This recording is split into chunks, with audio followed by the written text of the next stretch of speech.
Warning, the following video has flashing lights and also includes content that may be deemed inappropriate for some viewers. Viewer discretion is advised.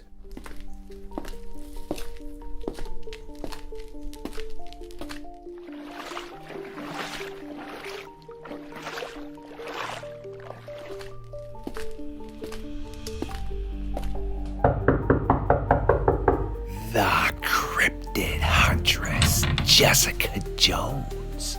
It is always epic to finally get a chance to link up with you, to once again go monster hunting. Yeah, I am very tired and really do need to recharge myself.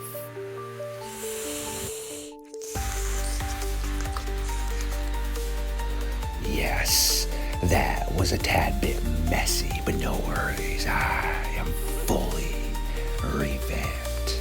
And now that the Cryptid Huntress has released me from my shackles, it is time to once again take a walk into the darkness known as the Dogman phenomenon.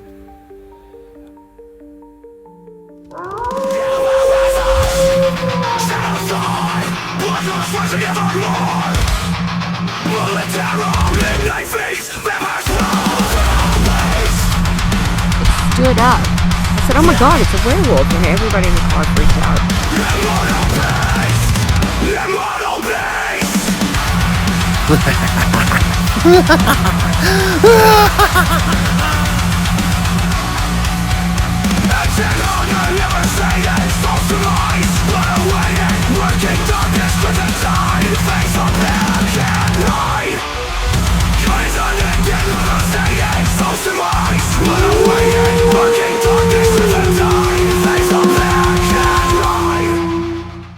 My creatures of the night, yes, once again, you have tuned in for another episode of Midnight Lycanthropy here on StarFox Radio. Yes, Jessica Jones, aka the Cryptid Huntress, has found her way into the darkness of the fox den and has set up the late night fire so we can burn the timber as we again read a few chapters from the Midnight Society book. Jessica, how the heck are you doing? I have arrived. Ho, ho, ho. I'm just kidding. I love it. I'm wonderful, man. I'm so glad to be here tonight. And just been cranking out shows and doing some boots on the ground field research out in the field with Dogman and Bigfoot, speaking at conferences and town halls, and just getting out there and living it up, having a great time. Thank you for inviting me to come hang out with you tonight. That is absolutely beautiful. And yes, of course, I am always excited to sit down with you and nerd out. You have been extremely busy, but yes, it's always great to again try to figure out what the heck is going on. And to the audience, of course, make sure to go over and check out Jessica's thread. She's always pumping out a lot of different content. And if you are interested in stuff that is outside of the range of what I talk about here with my hosts, well, yes, the Cryptid Huntress has got you covered. And remember, please like our videos because, YouTube doesn't like us back. So we do appreciate that for sure. And what else have you been up to? Oh, you got that right. We really do. I have a great audience on my channel, and I know you do too. And so I appreciate each and every one of you guys. I know StarFox does as well. But yeah, be sure you guys to hit that like button and share our videos out and stuff because we are trying to beat these algorithms on YouTube. And I mean, I have just been really diving deep into some new cryptids, and I took today to go after I picked up my kid from school.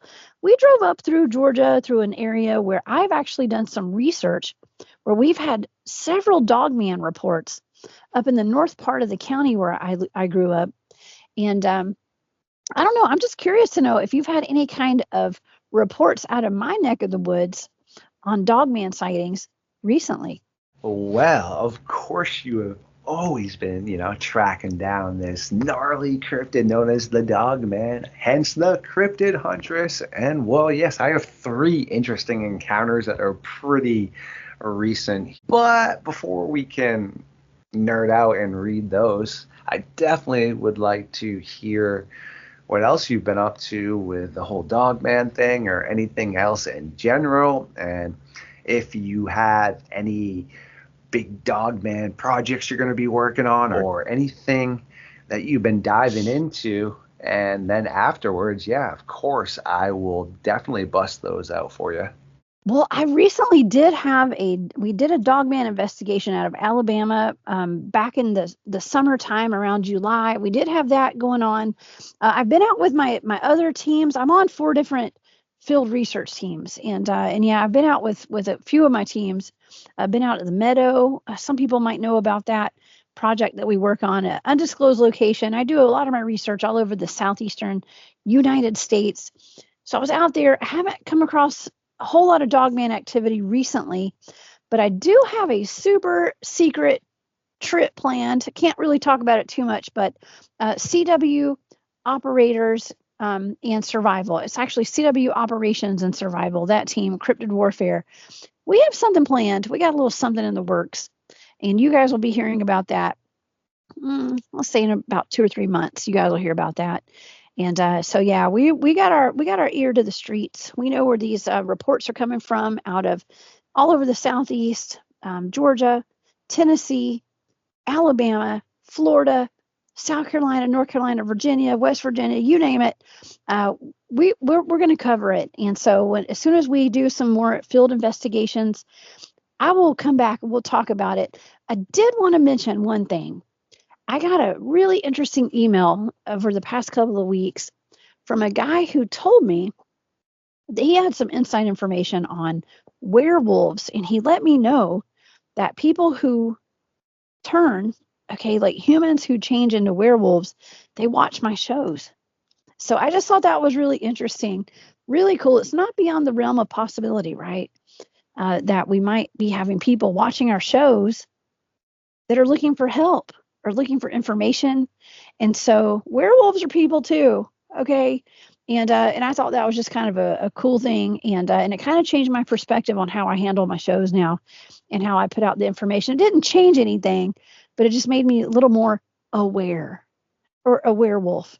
Just kidding. But anyways, I just thought that was something cool. Yes, that is totally epic right there. And I love how you just keep on churning out that content for sure. And as Jessica said, got to keep an eye out for that because some gnarly things are on the way for sure. And just in general, I've had some pretty interesting stuff sent my way recently that I did send to you. Actually, you were the first person outside of my science team that had seen that. And we're still trying to dig in a little bit more, trying to see if the girls would come forward and actually talk to us over here, which would be sweet. But I do have one of my science members coming on Monday to talk about it, which is pretty cool as well. Yet I'm really baffled by that. And it's not down in Georgia, so we're not going to spend too much time on it. But to me, that really looked like a juvenile hyena. I mean, some people are saying that it was a coyote with mange or a domesticated dog. And I will say the back feet do not necessarily look like a hyena, but it's got a mane, the jawline, and also the ears and shoulders of pretty much the upper neck as to what a hyena would be looking like. Okay. And yes, that would solidify some stuff that we're working on. Okay, it either escaped from somewhere, was somebody's pet, or it is a spotted hyena population up here, or is it an American version of the prehistoric kind of hyenas that we thought didn't really go extinct? I mean, what the heck? And unfortunately, I wish it was somebody such as yourself, because these 2 girls were pretty much like, yeah, no thank you, and just took pictures of it. That was it. I mean, I really do wish somebody would have moved it just some different angles. You see, I understand it's a deceased animal on the road and it is creepy, but as I stated before, it's just really hard with images that are one perspective like that. You see what I'm saying? Because no one can really get there and get any sort of potential DNA from it, or there's no other angles besides that angle right there to show that image. But I don't know. How do you feel about that? Because that to me definitely doesn't look like a coyote. But again, I am not an animal, expert. That picture you sent me is so interesting because the first thing I thought was hyena. Yes. And and so I could believe actually that it did come from the United States. I did a show a while back, probably about a year ago, with a really awesome investigator and researcher named Mr. E of Cryptids of the Corn podcast. He is a super knowledgeable researcher of all things cryptids. And he came on my show. We talked about hyenas of the Appalachian Mountains. And we talked about the possibility and all the reports that we've had of hyena type dogmen. And so that was a conversation that he and I had. But he had a lot of great information about the history of Appalachian hyena sightings and the history of hyenas in what we know now as the United States of America, all over North America, and how throughout history, people, empires, kings and queens, royalty, they may have been visiting the United States from across the pond, okay, from all over Europe and you name it, Africa, wherever they're coming from. I mean, even people, just people bringing their what they call menageries of like zoos, basically, of exotic animals into the United States, which wasn't the U.S. back then, but into this area.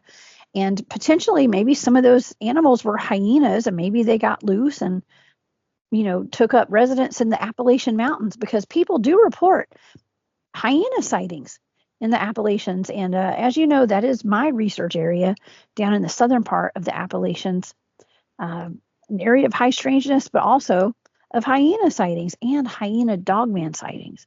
The LBL has a lot of dogman reports, and I believe some of those reports have been hyena type dogmen. Um, they've been sighted all over the United States. Now, what you sent me does not look like a dogman hyena. It's really tiny. It's kind of small, right? But I mean, it's not tiny, but it's little. It looks like a domesticated dog size, but it doesn't look like a domesticated dog at all. Not to me. Right? It could, yeah, it could have been like mangy dog, but it only had that hair on its back. And Mm-hmm. about a week or two ago, I did a show on the Appalachian chupacabra. Okay, and so it kind of looked like the Appalachian chupacabra. And I know if that sounds super weird to people, I was at the East Alabama Bigfoot Town Hall about a week ago, and I was one of their speakers. And before I got up to go speak, I had a really cool dude come up and talk to me from a paranormal group out of Alabama, and he said, I don't think he saw my show. I don't think he saw my show yet. But he goes, I saw something really weird one night. He goes, I'm a truck driver, and I was backing my truck into a place in the mountains of Alabama, and he's like, I was pulling my truck and I was backing it up, and this chupacabra came out of the woods. And he just said it was a chupacabra. And he said it looks like the type of chupacabra that was the dog type that we hear about from Central America and South America. It looks like a dog with like spikes or something, like long hair on its back. He said it had like a pig type nose, like a snout. It didn't look like it looked like a dog, but it wasn't a dog. And to me, what you showed me with that picture, I'm going to say it looked more dog like, but it could have been something like that. I mean, could it have been a chupacabra? Like you said, yeah, there's a lot of interesting stuff going on right there for sure. Because then you have Tremblay that has had his hyena encounter down in Arizona, the hyena looking dog cave hyena he speaks of. And Also, you have Glenn from the LBL that Jody was able to talk to and verify that he worked for the departments that he said he did that witnessed, that young couple getting attacked by that enormous like hyena thing. And then you had just mentioned the Appalachian hyenas. I'm very optimistic, and so is my science team, that hyenas are still kicking around and they're definitely involved. And from what we've been diving into lately and gathering a ton of data on, there's a lot more evidence supporting that the term dogman involves hyenas, primates like baboons, and misidentifications with bears. And then the term werewolf is again outside of that. But yeah, and before I read you some interesting stuff, well, Tremblay and Robert Revo and other members of my science team were saying that, well, what if when these animals supposedly are pushing up, when you hear this cracking, right? Well, I know my squirrel chatters her teeth when she's upset, whether with me or people around her or other squirrels outside. I know some dogs do that. Our environmentalist Colleen had mentioned how one of her dogs does that, and primates specifically do that. So, like in the case in North Carolina in Petrogah State Park, where that guy heard it stand up, pop, but then all of a sudden there's more around too. What if it is, like I said, this baboon looking thing? Because baboons are terrifying. And at night, if you haven't seen one and you're only shining your light around and you're just seeing its face, etc., well, a baboon, with the way it's set up and the way we get these reports of how it's quadrupedal, bipedal. Well, that's literally how a baboon runs, and they can definitely go super fast. I don't have my chart in front of me, but they can chug, and they are in pretty large packs, and baboons are insane. So they chatter their teeth too. What if in some of these sightings, when they're seeing the baboon looking dogman per se, and they're hearing this popping or something, what if they're chattering their teeth just like primates do and such, and they're communicating, and they have already started kind of doing that as they're upset, and it's just as they're happening to be standing up? It's just an interesting thought. Absolutely. It could be. Totally. And I'm a Bigfoot. I started off as a Bigfoot field researcher. Okay, so that's what I know best, or Bigfoot, and that's what I've been surrounded by since 2011. And we have something, I think it's a type 3 Sasquatch. We have something that we call the Gugway or the Genoskla, and those are kind of like a baboon type, a little bit. They're little violent, and yeah, so it sounds a lot like that, is what you're referring to a little bit.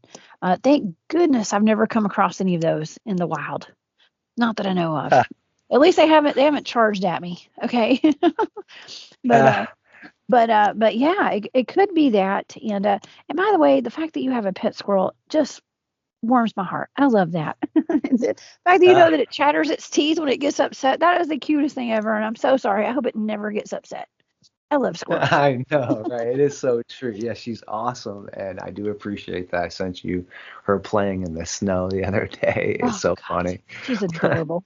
And you mentioned the Gugway, right? Again, so we got the devil monkey and the baboon dogman. I really think they're one in the same right there. And people don't realize baboons eat faces. A lot of animals eat faces. I mean, Mhm. for some reason, people don't seem to understand. We've put the human spin on things. So yeah, some cultures do, but the majority of the people I know, if someone was just eating an animal's face or something, I'd be like, yo, that's gnarly. You got to stop that, or at least stop that around me. And well, again, though, that's where a lot of nutrients are. Okay. And a lot of people don't realize, too, per se, like a steak isn't actually the most nutritional part that an animal would want. They want organs and things before that piece of muscle and such. That's where a lot of the nutrients are. And baboons and specifically primates go for the face. Okay. And also the fingers and sexual organs and your feet, anything to maim and basically make you useless, okay? Whether it's chimpanzees attacking other chimpanzees or baboons battling, etc. But I have seen it before, and it's not something that I wish to see again, but it's National Geographic's and other platforms that are nature based. And when you need to learn animal behaviors, you need to watch animal behaviors. And I have seen a few times, not the same baboon, different baboons just consuming the face of something first, but also even of a baby. Like one baboon reached over and grabbed this female's baby and then started mowing its face immediately. And I've seen, I believe I sent it to you, those videos where there's five, six, seven, eight of those baboons just running like wah wah wah. Their manes are going everywhere. Their teeth are like hanging out. They got those crazy looking snouts. They're standing up now and like walking all around and then jumping all around the walls like they're Spider-Man. And then you have that. I believe it was two friends that were on vacation, and that baboon is picked up on the security camera climbing the side of the house, opens the window, jumps in, right? And then opens up the fridge. The guy's just sitting there like, what the Christmas trees is happening? The baboon just goes, whoa, lets the dude know, you're going to sit right there. Continues to open the fridge, pulls out this huge looking turkey, eats a little bit of it, and then the person in the other room says something, and the guy's like, yeah, you'd stay in there. Baboon looks around, goes out the window, climbs down, and then just runs off. They're absolutely savages and beasts. I've watched them beat leopards with sticks and rocks and such. So, yeah, I definitely think there's something potentially kicking on right there with those three being tied into one. And also in general, right? Look at baboons' hands. They got elongated claws. They got human looking like hands that are furry-ish, and then their feet, right, are built kind of like ours, which means they can stand up. And the majority of people that haven't seen a baboon, if that thing poked its head up out of the bushes from a distance away, looks like a crazy looking werewolf. Somebody sees it from a distance away, running like that, quadrupedal, bipedal, looks like a dogman like creature. Someone is sleeping, a little kid sleeping. I mean, yeah, my nieces, for example, one's 4, right? She's very intelligent. But if a baboon was banging on her window at night and doing its grin thing, because that's what baboons do too, she would probably tell me she saw some sort of wolf monster or like werewolf. I don't even know if she'd know that word or something along the lines of that, because again, quick little story, baboons, super aggressive. You don't smile at them, right? Because this guy thought this baboon was awesome and he worked at a zoo, gave it all kinds of treats all the time. But what? Yeah, that baboon was basically imprisoned, because it was in a zoo. I mean, it doesn't want to be there. Well, one day somebody left the latch unlocked, right? So the baboon escaped, didn't hurt anybody else, went right for that dude and beat the living Christmas trees out of him, because every time that guy smiled at him, you were challenging its dominance. Mm-hmm. And so he was like, oh, really? You're going to sit here and smile at me while I'm behind these bars? You're going to get yours. And he sure enough did. Again, there's just a lot of stuff that kind of points towards like primate behavior, tree use, like the dogmen are seen jumping, or these dog beings supposedly jumping in trees. Don't get me wrong, you have some where people swear up and down it looks like a giant wolf. I'm not saying those ones. I'm just saying you have a lot of them where they just say it looked like I don't know, like a human like wolf creature or something, which is a description a large baboon could fall into. Absolutely. Yeah. Now I do want, okay, so let me backtrack just a little bit, because you were talking about eating the face off of somebody, and to the normal person that just sounds disgusting. Like, oh my gosh, the face eaters. We even had the face peelers. Some aliens down in South America, they called the face peelers this past year. And so there's some kind of obsession with face peeling and face eating. Well, as you were talking about that, I started thinking, oh my gosh, this is going to sound really weird, right? But you're wondering, like, why? What is the temptation? Like, why would they go for the face? And then I was thinking, as you were saying that, I was like putting my head in my hands, and I was thinking, oh my God, one of my favorite things to eat, and this is going to sound so gross to some people, it's called beef cheeks. Okay, it's the most tender part of the cow. Okay, and I grew up, in my early 20s. I was living in downtown Atlanta. All my best girlfriends were all bartenders and managers of fancy restaurants, and I started learning to, I got a really expensive palate at that point in my life, and eating stuff that I wouldn't normally eat, going to their restaurants, and I got turned on to beef cheeks. And so I started eating that, and I was thinking, man, well, I eat a cow's face, okay? And that sounds so gross, but I am I love to eat meat. And when I go to my favorite Mexican restaurant in town, I always order, it never fails. I order the cachete tacos, and that's beef cheeks. Okay. It is a very tender part of the face, and it's a delicacy. And so I'm just saying, it's on cows. I can't say the same of humans. I have no idea. I don't eat human. Okay. But anyways, I'm just saying it's there. And that's what I do like to eat. And so I can see, maybe there's something tender in humans' faces. I don't know that these Gugway like. But let's go to the smiling at the primates, right? And it's just like a dog. Whenever, if you show your teeth to a dog, that's a sign of aggression, right? I've always heard that, like, don't, if a dog's upset with you, you show them their teeth, like, they're going to get more upset because they think that you're being aggressive towards them.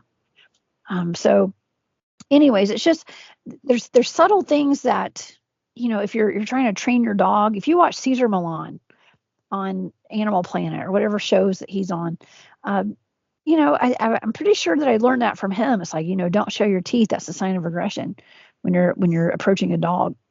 And it's just those subtle little things that it could be taken as something different, as a sign of aggression. And I don't know. And it's also your energy too. I mean, I'm not going to blame the man, okay, for this monkey attacking him or whatever, but maybe his energy was threatening in some way too. But nonetheless, I don't know. This is all super interesting. And yeah, I feel weird talking about eating beef cheeks now. Sorry. It's kind of funny. No, don't be sorry, because it proves like what I'm just saying though about nutrient aspects. I mean, it really all depends on the way it's presented. I mean, a lot of us, including myself, I mean, I eat a lot of vegetables. I do eat some chicken and fish and things and occasional burgers, etc. But I'm pretty picky. Like, I don't eat the most meat. I do like meat, but I don't like meat that is on bones. That is super gross. But again, keep in mind, I'm not in a situation where I would need to eat that if it was presented. You see what I'm saying? So I think a lot of people, including myself, sometimes when we look at something as ugh, we haven't been put in that situation where that's what you need to be presented to consume. There But it's are some. delicious. It's delicious. The best part of the meat, okay, hear me out. The best meat is on the bone. Okay, it is, because it's got the most flavor. Even my son told me that one day. And I was like, I've taught you right, kid. It's right. It's the dark meat. It's the most flavorful meat. It's the good stuff. But that's coming from a girl who loves to eat meat. Okay, and not everybody eats meat. I do. I can appreciate some good meat and some good beef cheeks. Cachete. Okay. That's so awesome. Yeah. Like I said, I mean, I definitely eat, meat and stuff, but I always love my vegetables too, whereas a lot of people don't. Like, I enjoy a big bowl of spinach with some, or kale with some olive oil, a little bit of apple cider vinegar, some salt and pepper, just as much as I enjoy a burger with some, I don't know, veggies on it as well too, I guess. I like both of them, but I definitely enjoy vegetables too, where a lot of people aren't really like that, I guess. Oh, I eat everything. I'm a Southern girl, man. I grew up on a farm. They call me farm fed, okay? And I eat all the vegetables. I eat everything. I'm an omnivore, so I just eat everything. Yeah. That's But so I but I can appreciate some beef cheeks and some turnip greens and some collards and some kale, whatever you got. I eat it. heck yeah. And to actually make you laugh, before we start reading these really gnarly encounters, my grandfather, I mean, he's I'm pretty sure he hates me. Whatever, but we'll get into that another time. But either way, he's very rich, right? And throughout life, he obviously could eat higher quality foods or whatever he wanted. But for some reason, I don't know. Whereas I would, if I was going to have some meat, got a big steak or something, him and my grandmother would cook up like a cow's tongue or whatever that white lining that is on the inside of Tripe. the cow. Yeah, and they would just be eating that. And I was like, dude, what the? Okay, I'm just Stomach mortified. lining. Yeah, that's Yeah. the stomach lining. It's actually they put it in pho, I think is what you call it, that Vietnamese soup. You'll find it in that quite often, and I'm not a huge fan of that. I mean, like I said, I'm a Southern girl. I grew up on chitlins and stuff, like fried intestines and whatever. I mean, I'll eat anything, and as long as it tastes good. So, but I know what you're talking about. It is kind of gross seeing it and knowing what you're eating. When it comes to that, Yeah. that's organ meat. I'm a vampire. I don't sit here and eat organs, I just consume You just suck liquid. blood, right? Yeah. Yes, Just like exactly. that blood. So funny. Yeah, my favorite part of the day, like I told you, besides, seeing my squirrel, is drinking a big old glass of V8 juice. It's so good. And I said, of course you like V8. Okay, of course, that thick red stuff. I get it. I get It's it. so good, and especially not It cold is. either. I like to pour it into, my glass with my straw, right? And I finish doing what I'm doing. So it's sat out on the counter maybe for 20 minutes or so. So it's got that like nice kind of room temperature Consistency. vibe. Oh my God. I mean, I'll drink that if it's got a little vodka in it on a brunch day, okay, with some bacon and some celery. But I haven't had one in years. But I mean, that's how I would drink V8 if I drank it. Okay. That's so funny. Yes, I love it. It's hilarious. Olives too. It's got to have some olives and some bacon.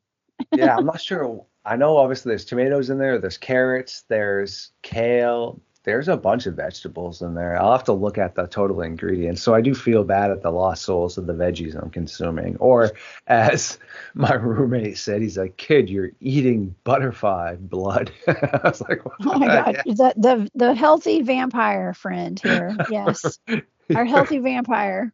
He stays yeah. fit off V8. Awesome. All right. So this first encounter here cut me some slack because I'm probably going to not pronunciate this right, and you're down in Georgia. So we're going to start with 2023, Habersham, Georgia. A young couple is driving home on a rainy night when they see a dark gray, human-like canine creature with pointed ears, long, lanky arms, glowing red eyes, a large mane, and a shaggy tail running slash crawling across the interstate a short distance ahead of their oncoming vehicle and off into the night. Hmm. Very interesting. That's actually where my family lives in Habersham. I'm going to be at the Ah, Georgia Bigfoot Conference in Habersham, around Habersham and at the Piedmont University in March, coming up here pretty soon. I'm going to be their keynote speaker. There, Habersham County is where my grandmother and my great aunt lived. They're both buried there today. They had an ET, possible alien abduction experience in Rome or in that area. Actually, they lived there, but they lived in Rome when this happened back in the day. I just want to let you know, by the way, that's on I-90 985 in North Georgia. And that's where one of the largest Bigfoots in Georgia has been videoed at someone's home, walking around their property by their camper in their backyard. I can't remember the height of this thing. It had to have been 10 feet tall or more, a Bigfoot there. So we know there's a lot of activity there. And that's interesting that that is in Habersham County. It's not too far from where I do a bunch of Bigfoot research, actually, up in North Georgia. Yeah.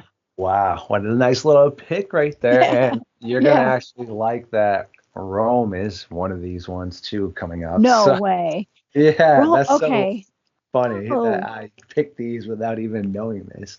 All right, so we have February 25th, 2023, 10 p.m., Tifton, Georgia. A local woman is taking an evening walk with her dog in a park. Suddenly, she hears strange, canine like human sounds coming from behind her. The woman turns around and realizes her small dog begins barking frantically at something. Looking around, she locks eyes with what seems to be a 7 to 8 foot tall, lean, lanky, dark black werewolf with amber red eyes, and to her horror, it was walking towards her in a hunched over manner, way too close. Grabbing her small dog and screaming for help, the woman came across a group of young teens hanging out in the park. As the creature decided to approach the group, everyone now began screaming and running away, seemingly confusing the creature who never decided to chase any of them. Okay, this is going to blow your mind. That is just south, just a tiny bit south of Talbot County, where Emily Isabella Burt is buried. That's the Werewolf of Georgia.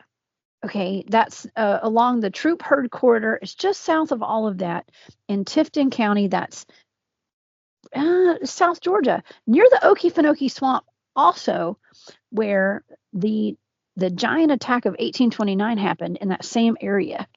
Okay, where a group of hunters went looking for a giant that had left a footprint. Some people think it was a Sasquatch. I think it was a race of giant humans out in the swamp down there. And I believe 5 men were unalived in the swamp going up against this giant that they came across. And it was all over the newspapers. It's a historical account. And it's not too far from where this werewolf was seen, or this dogman down in South Georgia. But yeah, it's right near, not too far from one of my research areas. And it's not too far from Emily Isabella Burt's home, birthplace, and where she's buried today. Dang, that's some pretty gnarly stuff right there. And wow, you got a lot of activity going on down there for sure. And what if I told you that I got two more for you? One more before we get to Rome, right? Oh, let's hear it. Yes, I love it. Sometime I'll have to sit down with you and have a whole chapter of Georgia. But now we have March 8th, 2023, 11 p.m., Dalton, Georgia. A local man is driving home from work when he sees a 7 foot tall, black, shaggy, werewolf like creature with pointy ears, long, lanky arms, and glowing red eyes standing in the middle of the road 20 yards or so ahead of him. Quickly slamming on his brakes, putting his car in reverse, and then spinning around, the man begins to hear loud, strange howling. And as he looks up in the rearview mirror, he now is being chased by this creature. As he speeds up, he eventually loses this strange animal in the distance. The man parked his car and bolts inside of his apartment. After locking the door, he peers out his front window and looks straight out of a horror movie to see that strange, same werewolf-like beast decided to follow him home and was staring at him from the front yard before becoming bored and walking away. Wow. I wonder how far away the event occurred between that and his apartment. Right? That's wild. That's wild. That's wild. Okay, so Dalton is actually North Georgia. That's going to be not too far from Chattanooga, Tennessee, in that area. And Dalton is also not super far from Chickamauga. Okay, and Chickamauga is one of my research areas, where we've got the Corpsewood Manors going on around that area. Also, I have a whole group of friends that live up around that area who do Bigfoot research. I do believe there have been plenty of Dogman and werewolf sightings around that area. As far as my research team goes, we've had a lot of reports personally to our team about that, but there's a lot of occult activity that goes on out there. Let's just say, like, satanic rituals go on in that area, especially around Corpsewood Manor. That is, Devil Worshippers Mountain is what they call that up there. And Chickamauga is the site of a battlefield from the Civil War, where I think it was like 32 or 34,000 soldiers over a time span of like 3 days. It was one of the biggest battles of the Civil War is a big one that happened there back in the late 1800s. And people go there to this day. I had my buddy Greg Smith from Backwoods Cryptids, I think is his name, of his YouTube channel and of his team. He said that to this day, there are reports of people going to unalive themselves on that battlefield, either jumping off of the tower there or just unaliving themselves on that battlefield, which leads you to wonder, like, what's going on there, especially if there's werewolf sightings there. The two gentlemen that were unalived, let's just say, on their property at what is now is known as Corpsewood Manor in that area, they were Satanists, and they were good friends with Anton LaVey, who was the head of the Church of Satan back in the 1970s and 80s. And like I said, a lot of occult activity. I've done some research up there, and it is not a fun place to go late at night. Yeah, it has a really bad vibe up there.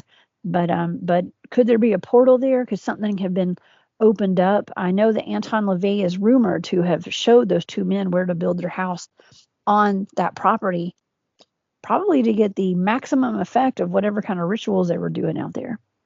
Dang, some pretty dark and gnarly stuff for sure. And people are the real monsters. I mean, I've met some amazing people out there, but I've spoken about my two dark encounters with people on my thread, and also I've never had any sort of interaction with cryptids and such. And I've mentioned it numerous times that if we were to take all the fatalities from every known animal, okay, hippos, crocodiles, great white sharks, anything, that consumes people, polar bears, whatever, the list goes on, you add it all up, right? Ever since the beginning of time. And then you add up all of the stuff that people have done to unalive other people, we blow all that out of the water.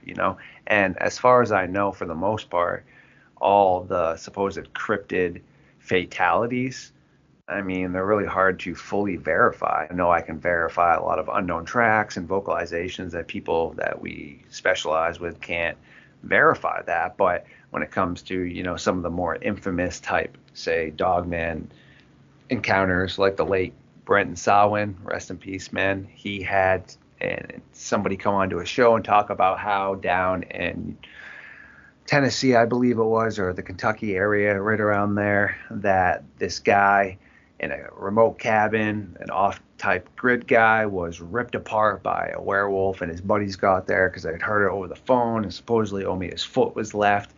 Sounds all really gnarly, but I can't verify any of that, nor can anybody else. That's literally as much that can be verified about that. And then same thing, with like the LBL massacre.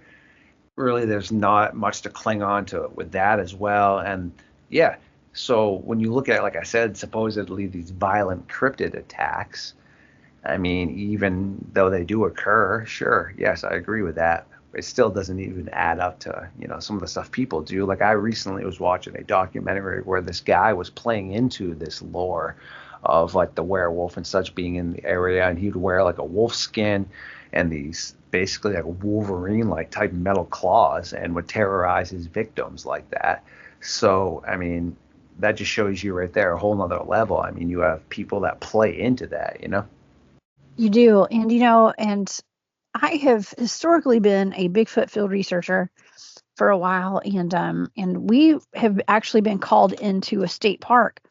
At one point, I got a phone call, and I had a friend of mine who was good friends with a state park ranger here in Georgia, and he had been talking to her. He was pretty frantic and pretty upset about a bunch of Bigfoot sightings that had happened at the state park over the course of like a month. I think he said he had 9 Bigfoot sightings at that park, and nobody was really taking it seriously except for him. And he told me that he was actually having to write up all these reports and send them directly to the governor's office, is what he said. And I worked for the state of Georgia for almost 20 years. So it got my attention. I was like, man, they're actually sending Bigfoot reports to Governor Kemp's office. That's wild. And so he seemed pretty upset, but I did a FaceTime with him and to make sure he wasn't. My friend got me in contact with him, or him in contact with me, and I did a FaceTime because I like to. I don't just jump on every bandwagon and jump out there and take my whole team to go investigate, not knowing what exactly is going on. And I wanted to see if it was legit. And it seemed pretty legit that he was having some pretty crazy Bigfoot sightings out there. And I just, but it wasn't enough to like get my whole team out there yet. I thought, oh, I'll go out there sometime and investigate.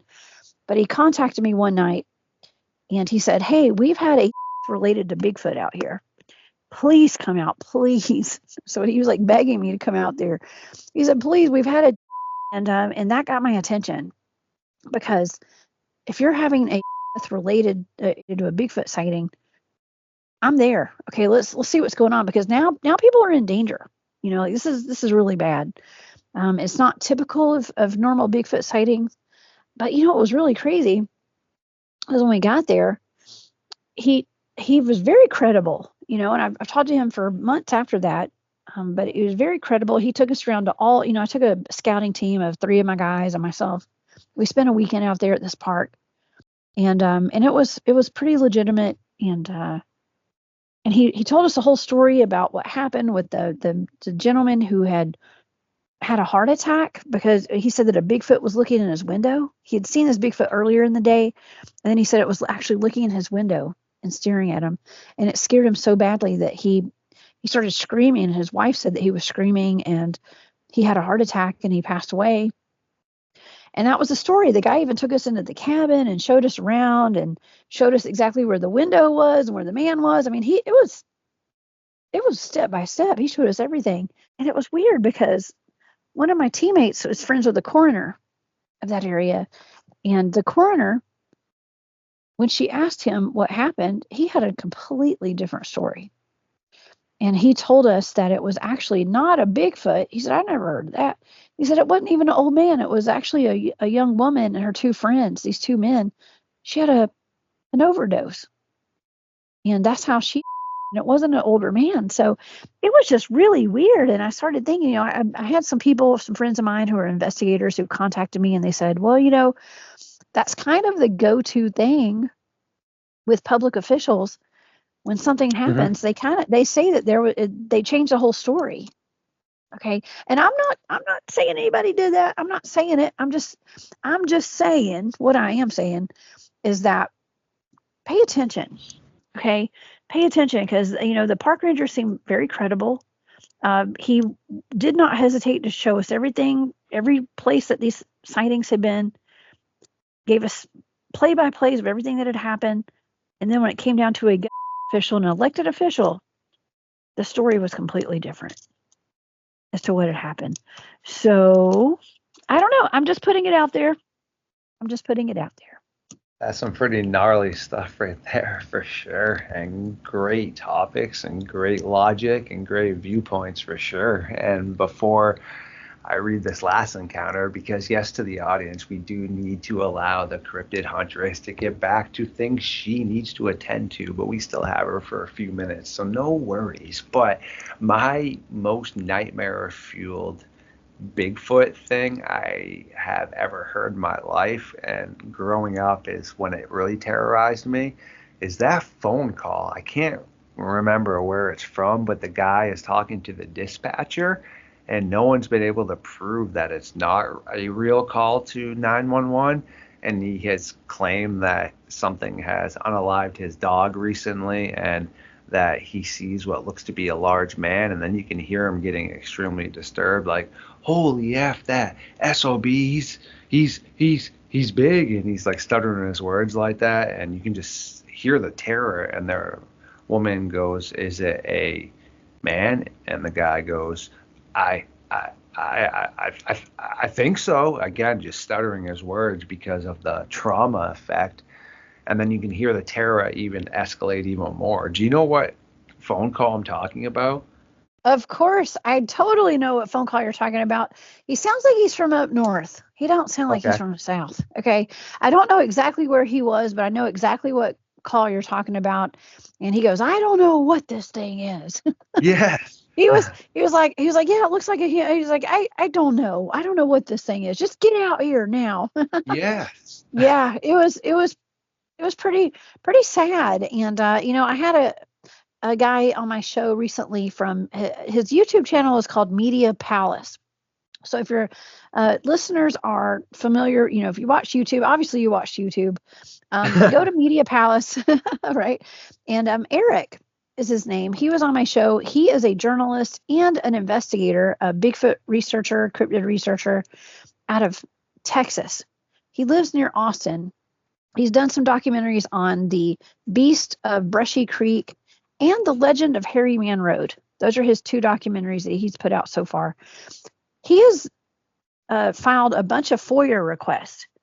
And on his channel, he has a lot of 911 calls of people who are making Bigfoot reports, or reports like the one that you just talked about.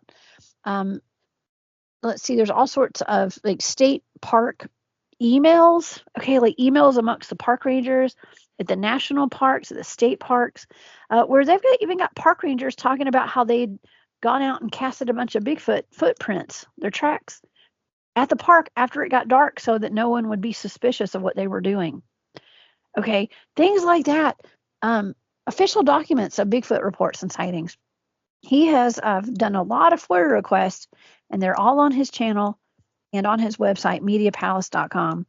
So you guys go do that. I think it's important that we do dig into some of these, okay? And, I've got the times and the dates of some of these state park rangers said that they had sent documents over to the governor's office. Well, maybe we should do some FOIA requests. Let's find out what's really going on out there, because we got the information now. It doesn't mean they have to give it to us. And if we do get these documents, they may be redacted. However, at least we can ask about them. And yeah, interesting stuff. You can even do FOIA requests for 911 calls, just like that man gave. Dang, that's some great stuff right there. And toss over the link and we'll put it up there for sure. And before I read you this encounter, how do you feel about that one I mentioned? Do you think it's legit? Again, like I said, I have not heard of anyone able to debunk it or such, but it sounds pretty legit. It definitely seemed legitimate. I had no doubt that was real the first time I heard it. It's very real. Yeah, I'll have to dig into that a little more to find out exactly who that is and where that came from. Should. That'd be a great show for you. That's some messed up stuff for sure. It literally is. I was watching Monster Quest the other night before bed, even though I've seen them all, okay, just working on things. And that call comes up, and every time I hear it, I'm like, dude, that's so frigged up, dude. Yeah. It's sad. It's mostly because his dog was unalived recently, right before that. And he thinks he's got a prowler in his backyard or something. And then he's like, I don't think it's a human. I don't know what it is. Get over here. Yeah, just the authentic aspects of how he's speaking. I feel like, again, I don't specialize in people being able to hoax. And I mean, we all get bamboozled and such. So, yeah, but it sounds pretty legit to me for sure. Meaning, the Michigan OnStar one, for example, where that couple is claiming they were hit or their car flipped over by a Dogman. Well, we were able to debunk that at the NADP because Jody was able to look up that there was no actual police reports from that area, and because he was law enforcement at that point in time, as well as we had somebody working with the NADP that was really high up on OnStar and brought up 2 reasonings why that wasn't real, that it was handled not how OnStar would handle it, and also there was no record on OnStar, which that guy would have been able to access any of the records of anything. But again, you could definitely tell the difference right there where, yeah, that was interesting, but something about that seemed too staged, and then we find out it is. But that one, like I had mentioned to you, just seems straight up nightmare fuel for sure. It did. Sometimes you just got to go with your gut. What is your gut saying? Is this real or is this not real? Yeah, for sure.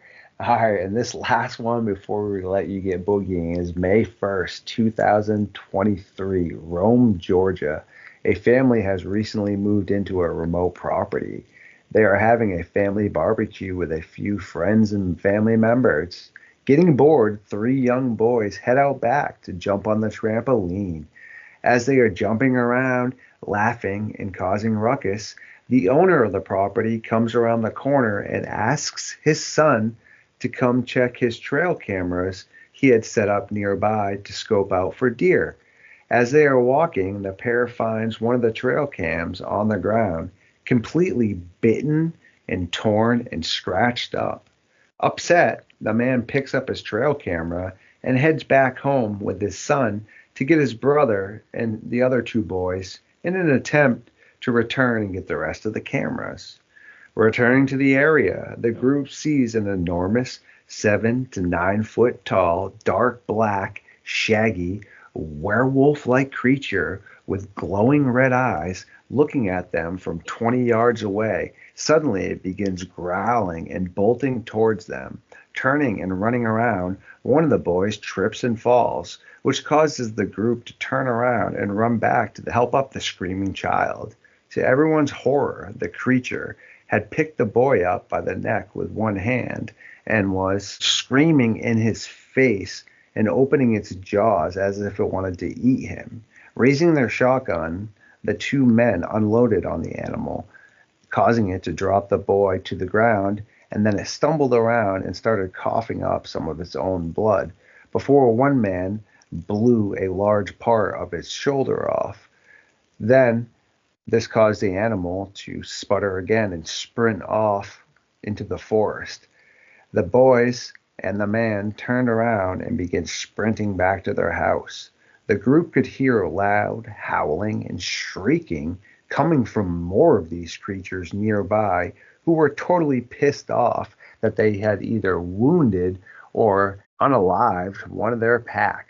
Once inside the house, the family could see numerous of these creatures darting back and forth outside of their home, only leaving when two of the men shot the heck out of the one that got closest to the house and seemingly nearly unalived it.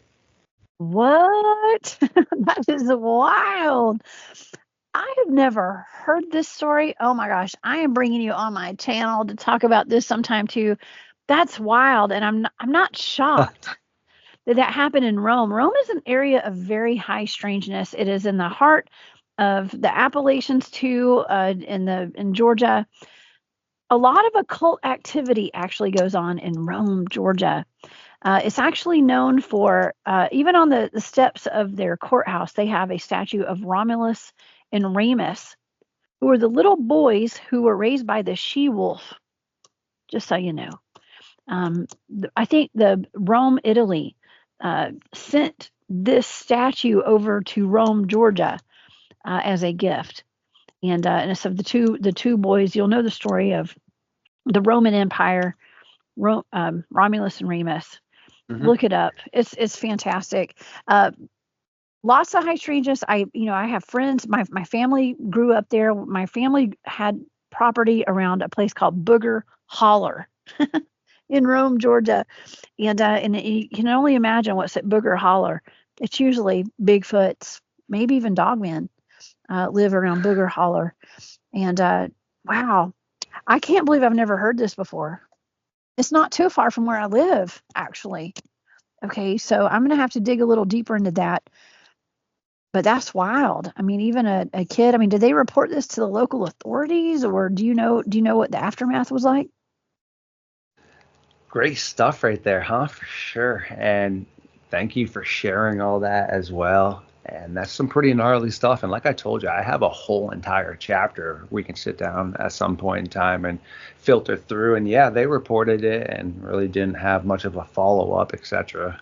Just like a lot of kind of the other cases, which is why they started to try to reach elsewhere to us and others that maybe had a little bit more answers for them, for sure. So, but yeah, I will definitely have to share my whole entire Georgia and areas that are located near you. And I still want to, like I said, send you that Danielle Steidman encounter because you'll find that interesting as well. And thank you so much for hanging out. Is there anything else you'd like to touch base on before we let you roll? Oh, I'm just so excited that I got to hear some of these Georgia encounters. I don't hear those every day. There's a couple of stories that I know about of Dogman encounters in the county where I grew up. And that's coming from people who work directly with the sheriff's department there, people who have hit a dog, a couple who hit what they thought was like a dog or a wolf in their car. It was a mile from my house, by the way. The dog, they said they thought it was a dog and they felt horrible they had hit it. And then they're sitting there, stopped their car in the middle of the road, and the dog got up and ran off on two legs. So that happened. And we also have a werewolf up in an area where there's a waterfall, the same road that my cousins live on up there too. It's known as the werewolf of the county. Okay, the name of the county. And so, yeah, reports have been going back for decades of werewolves where I live. I think that it's way more common than most normal people know. Okay, lots of Dogman sightings and werewolves around. So, yeah, thank you. You're a fantastic historian when it comes to the Dogman encounters, and I appreciate it. And I always have a lot of fun when I come and hang out with you. Appreciate you so much, Miss Jessica Jones. Very kind words, and I feel the same about you. You're one of my favorite people, one of my best friends, so I always try to help you out, and I always try to tune in or at least have you up on my TV, even though I can't join chats and such, and just, make sure I'm up to date as to what you're doing. And on a very funny note, before we do allow you to roll, the Werewolf of Fever Swamp, everybody out there totally slept on. Yeah, R.L. Stine Goosebumps. I mean, that's still like one of my favorite. I don't know how many times I've seen that and how many times I watched that show and catch myself watching that before bed. But yes, to the audience, this will be the conclusion of the meeting of the Midnight Society. Yes, for the early hours of the morning. Miss Jessica Jones has other things she does need to attend to. But if you want to keep up to date with what she's doing, of course, all the links will be up in the description of the video. So, yes, you have three options. Go over and watch her shows, which, yes, of course, you'll be up to date on what she's doing.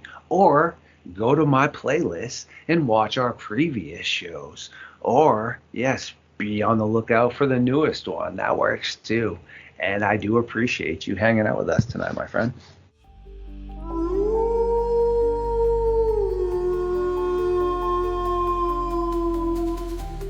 Oh, you legends, you, I do adore every single one of you.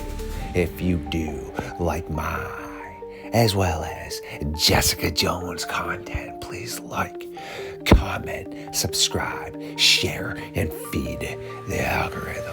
And tune in for much more.